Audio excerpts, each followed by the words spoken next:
Students, welcome to the video on the seamless process integration of our module 5 in electronic devices subject. So we have discussed about the other integration process in our previous videos.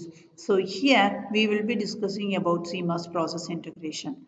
What is CMOS? CMOS stands for complementary metal oxide semiconductor. So we know that an IC or an integrated circuit is an electronic network which is nothing but any type of complexity circuit, and it can be fabricated on a single piece of a silicon material. That is, you can have a silicon wafer which will be undergoing various steps and you will be building an integrated circuit. So in that, CMOS plays a very important place because of its low power dissipation and high noise impunity. Yeah, here in this we will be having normally a MOSFET is nothing but it is of two type. One is P-type MOSFET, or otherwise we know it as P-channel MOSFET and N-channel MOSFET. So in a P-channel MOSFET, when I give an input as 0, the switch will be closed. When I give 5 volts, so the switch will be open here when I give it as an input. Similarly, in an N-channel MOSFET, we know that the switch is closed when the input is 5 volts. So based on these two operations, we will be going for the CMOS. So CMOS is nothing but a technology in which an N channel and the P channel will be tied with no interconnection between or no other component in between them.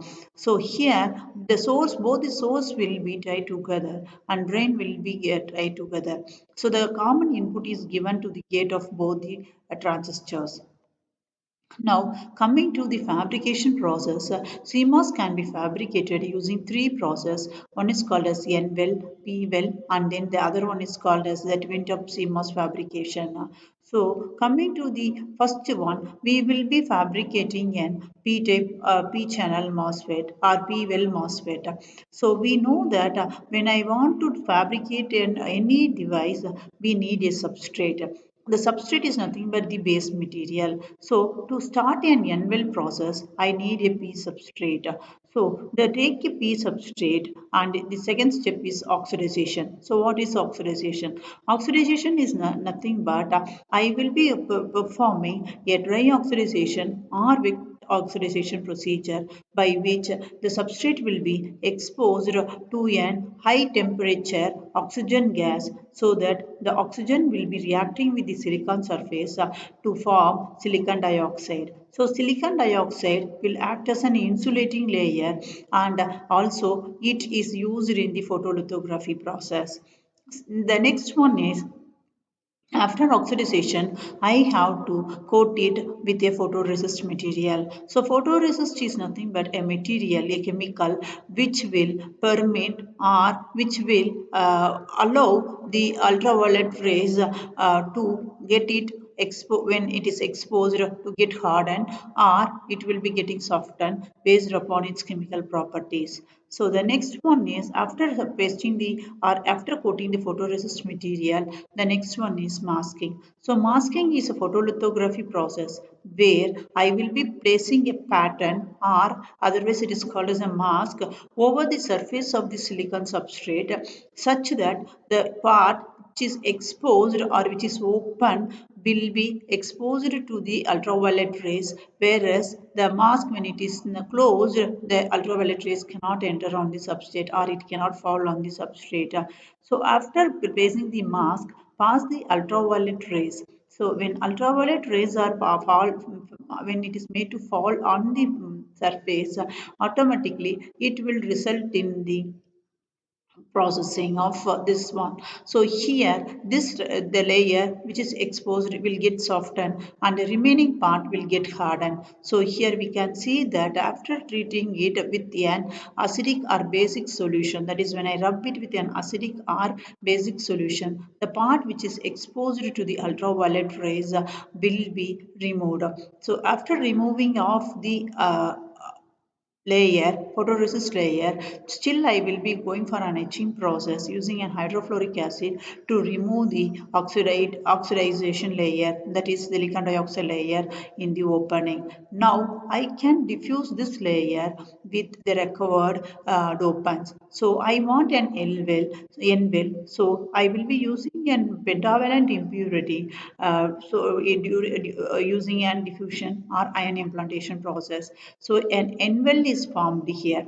Now after N-well formation. Now I need to get the terminals done. So here for that I will be using a chemical wafer deposition to get a thin layer of the gate oxide. So once N-well is done, the gate oxide, since it is going to have two transistors for complementary, one N mass and one P mass, I will be in need of two gate terminals. So after forming the deposition of the metallic layer or a metallic gate, now again I will be an oxidation layer will be formed, and using again the photolithography process, the unwanted oxygens will be removed. Now after this step, we will be getting n p substrate n will along with the two gate of n mass as well as the p mass. So the remaining all the layers will be removed. Now after this, we will be again want to implant, or we have to diffuse the n plus regions. So to get an N plus region, you again repeat the same procedure and create a hole or a gap at the places where it is required. So here I will be having two gaps for drain and source, and this gap is for my base or a body of the material. So here now after this deposition or diffusion of the impurities, I will be getting an N plus and also an N plus. So here we can see that this forms an N channel MOSFET. Now I need a P channel MOSFET here. So in order to get a P channel, now I will be doping it with a P plus material using the same above process. Now I can see here we will be having an N plus which forms an N channel MOSFET. Similarly, both this P region with the gate terminal will form an PMOS transistor. So this P plus and this N plus here are nothing but it is nothing but the body of the transistor. Now after this I have to take out the ohmic contacts. So for that the first step is metallization. So in metallization the aluminum is sputtered, or it is using the sputtering process the aluminum is deposited throughout the layer. Now etching will be done, or the excess material will be removed wherever I want to establish the contact. So the terminal for the NMOS and PMOS transistor can be made by using the respective gaps. So now after that the terminals can be named. So we can see here source, gate and drain or along with the body for an NMOS. Similarly source, drain and gate along with the body for the PMOS transistor. So this forms an complementary metal oxide semiconductor using N well. Similarly, for a P well, all the process will be repeated as such, except that the type of the material will be inverted. Now, what is the twin tub process? So, twin tub process is nothing but in which I will be having both the N well as well as P well inside the same substrate. So, initially, N substrate will be taken, an epitaxy layer will be grown. So, lightly doped N plus or P type substrate will be taken, and epitaxy layer is used to protect the latch up. Now, controlled thickness or recovered doping level of all the remaining layers can be done with the photolithography process and other oxidization processes. So now the formation of the dub is done, and along with that all the different layers will be done. Here this process will result in more reduced size. Also it gives a good efficiency. So this twin tub process is a widely used process for the CMOS fabrication. Thank you.